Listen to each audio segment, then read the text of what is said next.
মাসুদ ভাই 1 মিনিট কথা বলবেন। আমাদেরকে মারছে ভাই, আমাদেরকে মারছে। এই যে দেখেন, এই যে দেখেন, এপিবিএন সদস্যরা ইচ্ছা করে মারছে। আমার লাইভের ভিতর ভিডিও আছে, এপিবিএন এর সদস্যরা আমাদেরকে ইচ্ছা করে মারছে। আমার কাছে ফুটেজ আছে সম্পূর্ণ আমার হাতে লাথি মারছে। যদি না করেছে আমার কাছে কথা বলতে দেন স্যার, কথা বলতে দেন। আমাকে ছিলাম শহীদ মিনারে ছিলাম, ওখান থেকে আসতেছি। এখন আমি আপনাকে ফুটেজ দেখাই এখনি। পুলিশ কেন হচ্ছে, সাংবাদিকের সাথে তার আমাদের কোনো শত্রুতা নেই। তারা ইচ্ছে করে বাড়ি দিয়েছে, পুরো লাইভে আছে, পুরো লাইভে আছে। আপনারা ইচ্ছে করে বারবার এই ঘটনাগুলো ঘটান।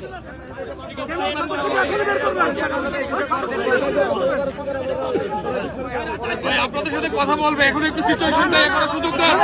আপনারা অনুমতি না দিলে বলবে আপনাদের সাথে পরে। এটা দেখেন, আবারও এটাই না আপনারা, তিনি আবারও আমি রাস্তায় যাচ্ছি।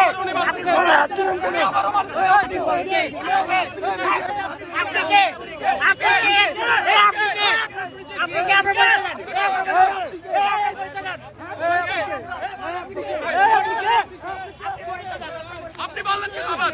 আবার বললেন কেন?